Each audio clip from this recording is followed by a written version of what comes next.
पूजा पूजा पीछे जा, पूजा पीछे।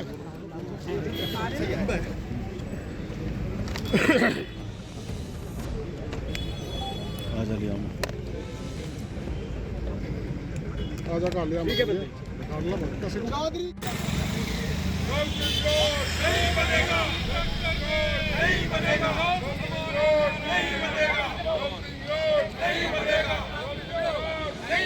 बस यही है कि ये जो पर्यावरण पूरी तरह से दूषित हो जाएगा और रहने वाले जो लोग हैं यहाँ कम से भी कम लगभग 8-10 लाख की आबादी है चारों तरफ, जब शहरी और ग्रामीण क्षेत्र को हम देखते हैं।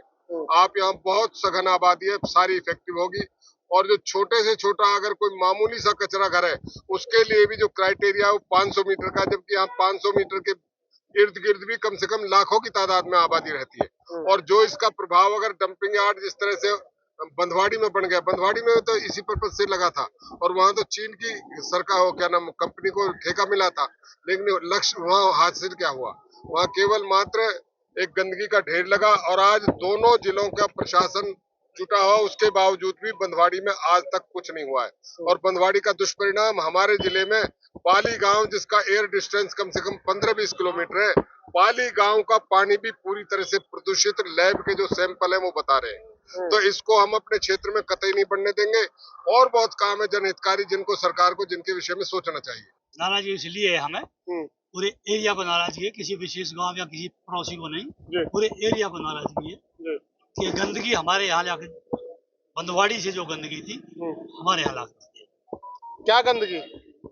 दुनिया भर का कूड़ा कचरा, इससे गंदगी फैलेगी, इससे वातावरण दूषित हो जाएगा, बीमारियां फैलेगी यहाँ से। तो मंत्री जी के यहाँ पर अपनी क्या मांग लेकर आए हैं और कितने आश्वासन की उम्मीद है आपको?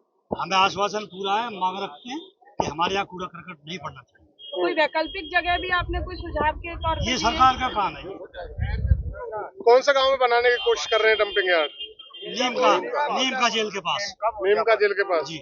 अगर जो वहाँ डंपिंग यार्ड बनता है तो कितना नुकसान जो है वो जनता को होगा, लोगों को कितनी परेशानी होगी? आने वाली पीढ़ियां बर्बाद हो जाएंगी, इतनी बीमारी फैल जाएगी, दुनिया भर की बीमारी फैल जाएंगी। आज कितने गांव के लोग भी किसान यहाँ पर आए हुए हैं? 84 गाँव के लोग हैं हमारी पाल है, 84 गाँव। अच्छा, आपके वहीं हर गाँव से 10-20 आदमी है। जहाँ प्रस्तावित है वही डंपिंग यार्ड बनता है तो आगे का एक्शन और प्लान क्या होगा? नहीं बनने देंगे।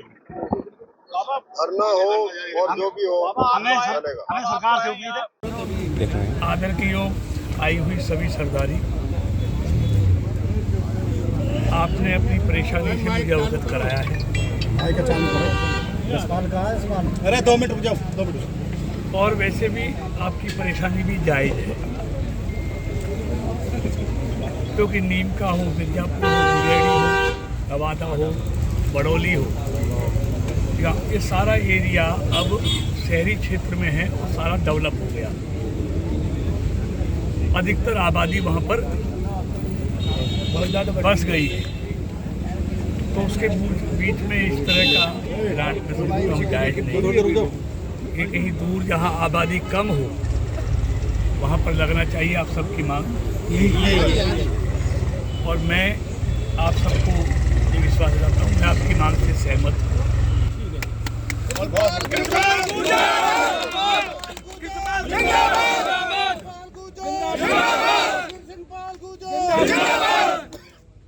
क्योंकि अभी नगर निगम ने इस 25 एकड़ जमीन को HSB से लेने का प्रस्ताव, इसकी कॉपी भी है, आगे है ये कॉपी है, ये नगर निगम ने हरियाणा सरकार को जमीन लेने के लिए भेजा था। हाँ, ये सॉलिड वेस्ट के लिए वो जमीन चाहिए, तो प्रस्ताव गया है, लेकिन मैं आप सबको पूरी तरह से, क्योंकि मेरी माननीय मुख्यमंत्री जी से भी इस विषय में बात है। बहुत बढ़िया। मैं माननीय मुख्यमंत्री जी की तरफ से भी, हरियाणा सरकार की तरफ से भी और अपनी तरफ से भी आप सबको आश्वासन देता हूँ कि ये जो रिसाइकलिंग प्लांट है सॉलिड वेस्ट का, कि यहाँ पर आप सारा इलाका चाहता नहीं बनना चाहिए तो नहीं बनेगा, कहीं दूसरी जगह जहाँ उचित जगह हो